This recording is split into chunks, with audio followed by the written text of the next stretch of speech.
तरीके से विपक्ष के दल और विपक्ष के नेता देश भर में एक आगजनी का माहौल बनाने का प्रयास कर रहे हैं।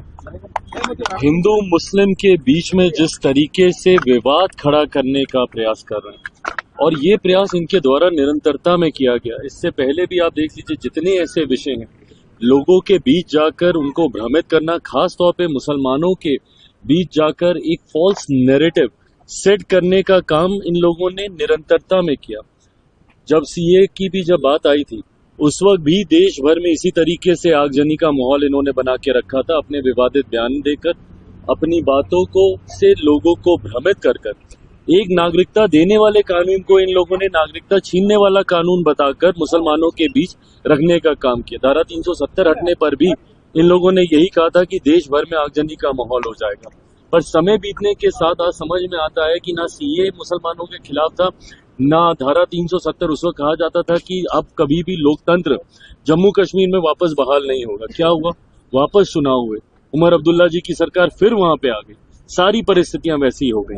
पर जिस तरीके से उस मोमेंट में ये लोग देश भर में एक आगजनी का माहौल बनाते हैं, ये गलत है। और आज फिर से वही प्रयास किया जा रहा है। वक्त को लेकर जिस तरीके से मुसलमानों के बीच में भ्रम फैलाने का प्रयास किया जा रहा है, उनके बीच आक्रोश उत्पन्न करने का प्रयास किया जा रहा है, जिसका परिणाम है कि इस तरीके की घटनाएं हम लोग को देखने को मिल रही है। बहरहाल मैं आप सबके माध्यम से अपील करता हूं कि बिना किसी भ्रम में आए शांति से समय बीतने दीजिए। अपने आप समझ में आएगा कि ये जो भी संशोधन किए गए हैं, ये मुसलमान और खास तौर पर गरीब मुसलमानों को मद्देनजर रखते हुए किए गए।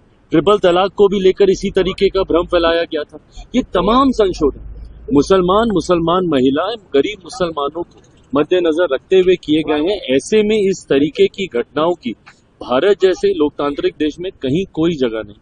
राहुल गांधी से मिलने के बाद तेजस्वी के सुर बदल गए। मुकेश सहनी को एनडीए में लाने के लिए बैठक चल रहा है, क्या मुझे नहीं पता अंतोगत्वा ये फैसला उनकी पार्टी को लेना है, उनको लेना है। आप क्या कहते हैं? मुझे नहीं पता, बट अगर ऐसा कोई प्रस्ताव औपचारिक तौर पर गठबंधन के पास आएगा तो जरूर हम लोग अपनी बात राहुल गांधी से मिलने के बाद मुख्यमंत्री को लेकर के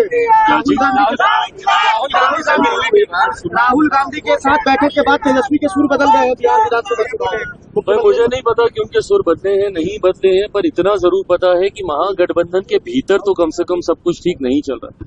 जिस तरीके से कांग्रेस राजद में ही एक वर्चस्व की लड़ाई चल रही है, जिस तरीके से अपने अपने चेहरों को लेकर, अपनी अपनी सीटों की संख्या को लेकर दावेदारी महागठबंधन के अलग अलग घटक दलों के भीतर चल रही है, इतना जरूर तय है कि आने वाले समय में महागठबंधन में एक बड़ा बिखराव देखने को मिलेगा।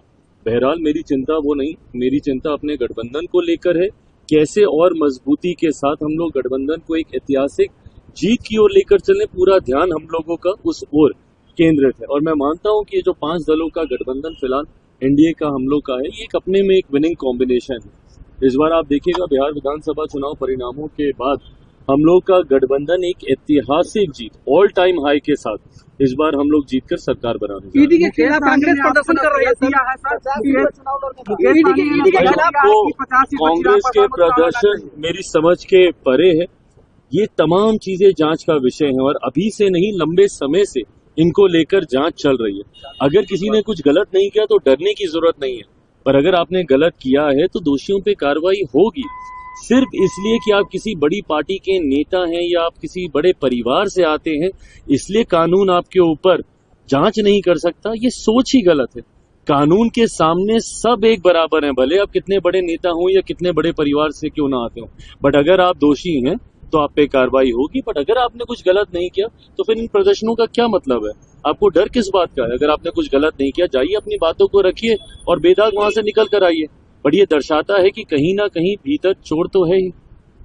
न्यूज नेशन अब व्हाट्सएप पर खबरों की ताजा अपडेट के लिए न्यूज नेशन के इस क्यूआर कोड को स्कैन करें।